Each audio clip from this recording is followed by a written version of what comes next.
Yo, what's up, idiot? Not much, loser. How was your weekend? Good, because I didn't see you. Ah, shut up.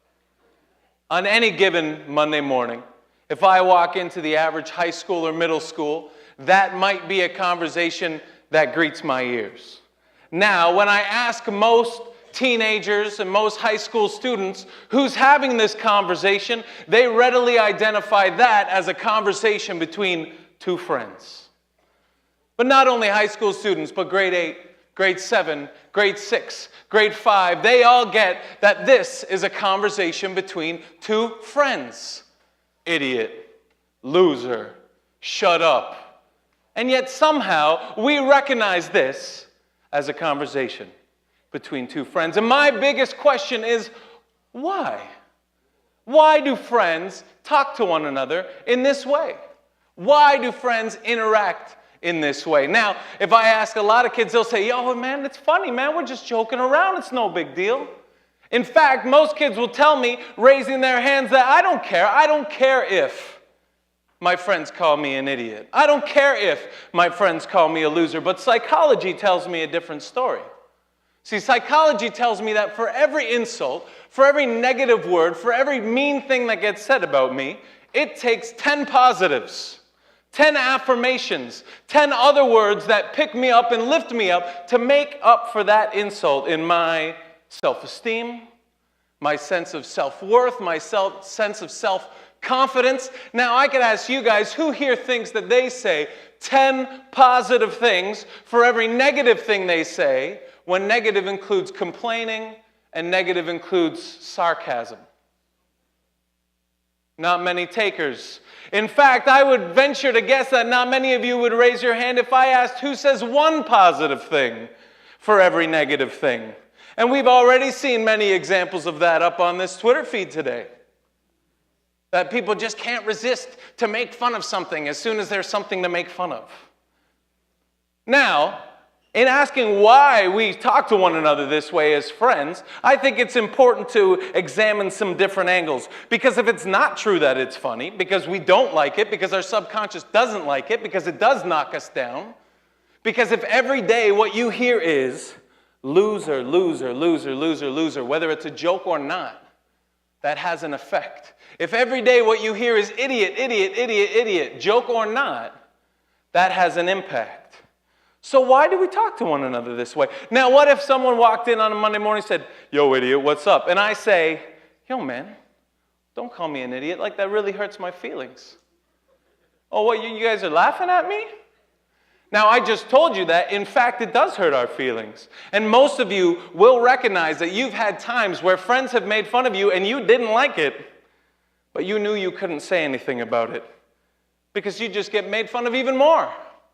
If I say, don't call me a loser, I'm making myself a target.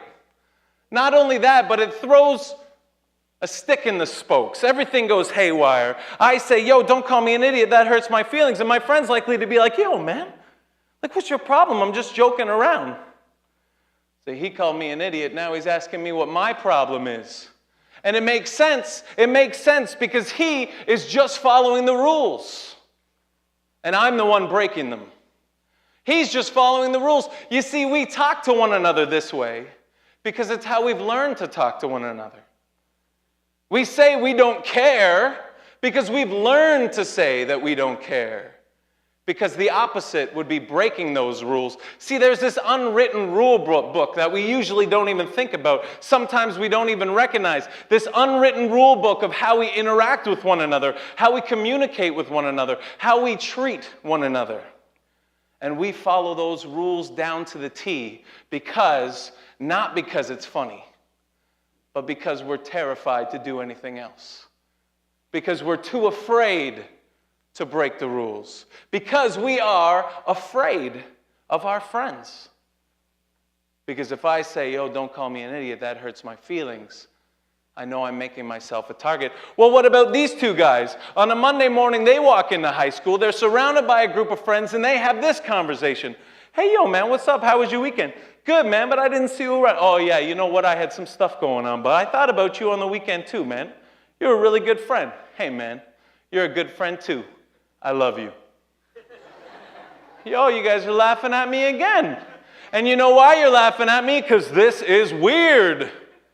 Because we don't talk to one another this way. And the question that I usually ask associated with this is, what is the group of friends going to do? And I get all kinds of crazy answers. First of all, these two guys are going to get called gay before you can even pull out a stopwatch. So they're going to be made fun of. People are going to call them names. Guys will start backing up like, yo, what? We don't talk to one another this way. You guys are making me uncomfortable right now. Because you're breaking the rules of engagement. You're breaking this unwritten rule book of how we talk to one another and how we treat one another. And to me, one of the scariest things is this, that I tell you that they're in the middle of a group of friends. And that doesn't stop anyone from knowing that these guys will get made fun of, that they will be ridiculed, that they will be rejected. And what that tells me is we're not understanding this word friendship at all. It means nothing. They're surrounded by a group of friends, but you know that what they're going to experience is what the United Nations defines as psychological violence. See, violence isn't only when you get hit with a fist or kicked with a foot. Psychological violence, as the UN explains it, includes things like name-calling, belittling, rejection, isolation. These are the types of things that unfortunately are happening in the cafeterias and hallways of our schools every day. Psychological violence on a massive scale. Psychological violence. Now, I can ask the guys in this room, do you love your friends? And some are like, yeah, I love them. Why? Partially because you know that that's the right answer that I want. But when I ask guys to raise their hand for this, usually you get those first people, but the vast majority do something like this.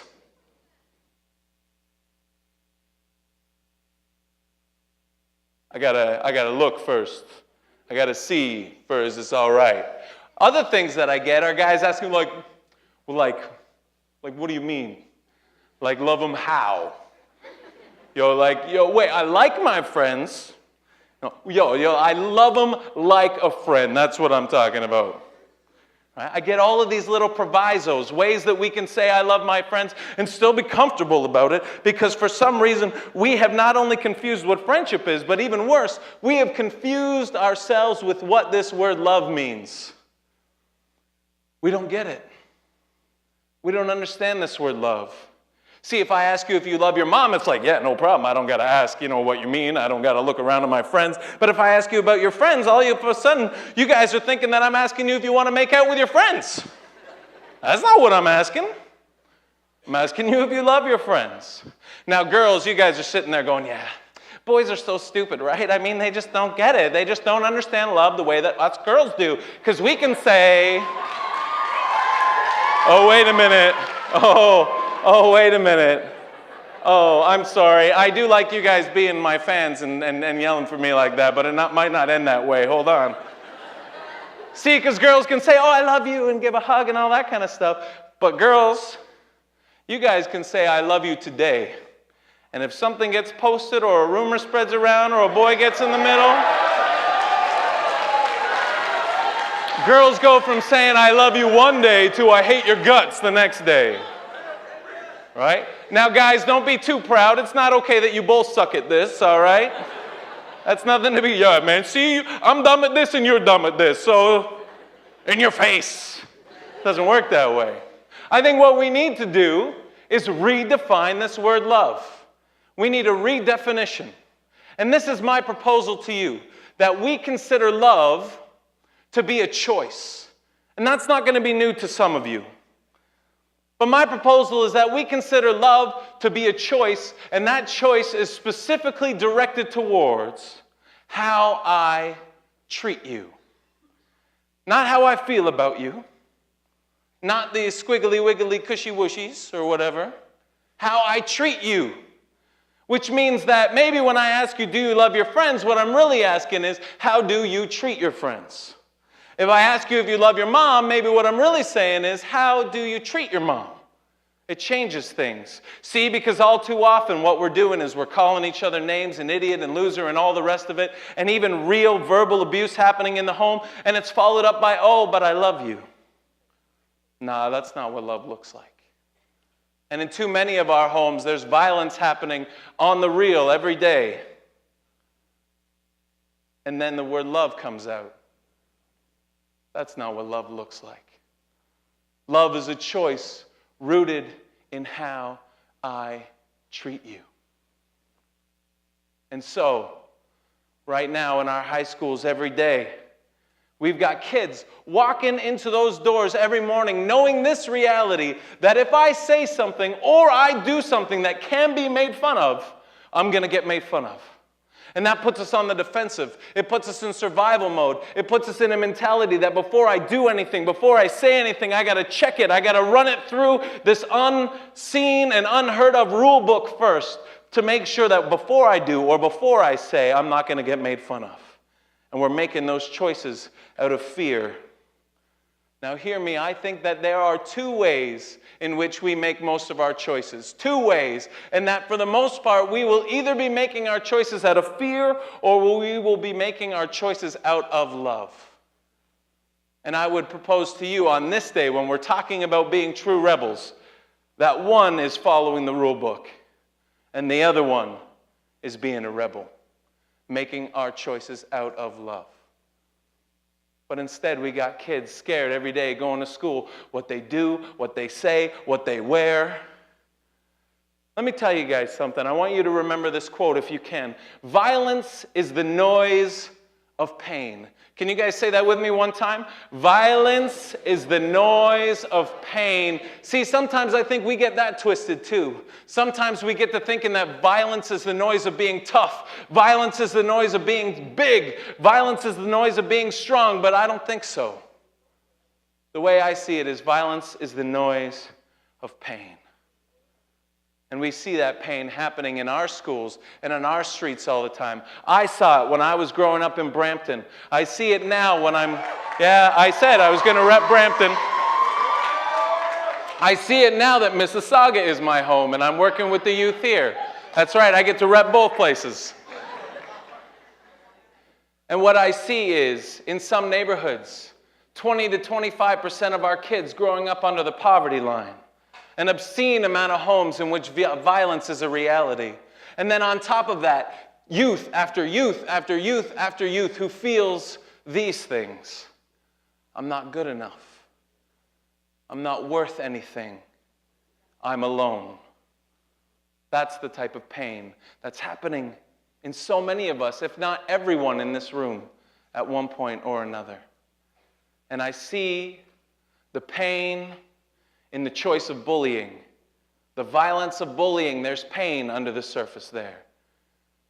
I see that pain in the violence of addictions. I see that pain in the violence of racism.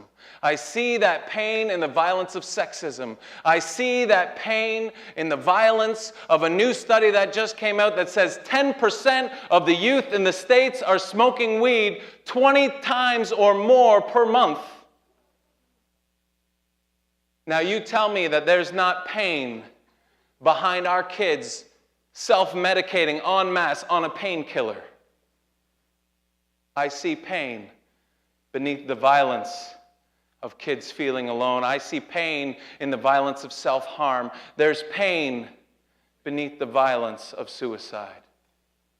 Something that affects and inflicts the high schools of Mississuga and Brampton every year.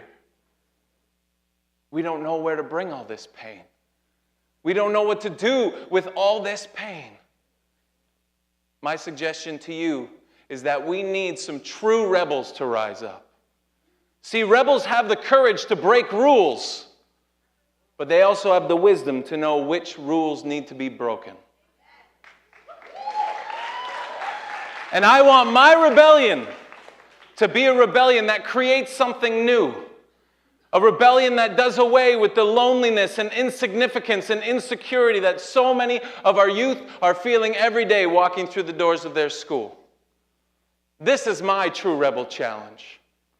That every person you meet, Every person who crosses your path, every person who you interact with, you treat them with love, dignity, and respect. Boom.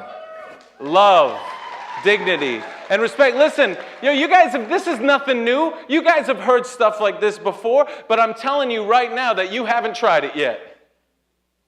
Because it's the hardest thing that you will ever try to do. And people will make it hard for you. And you're going to have to keep going and persevere.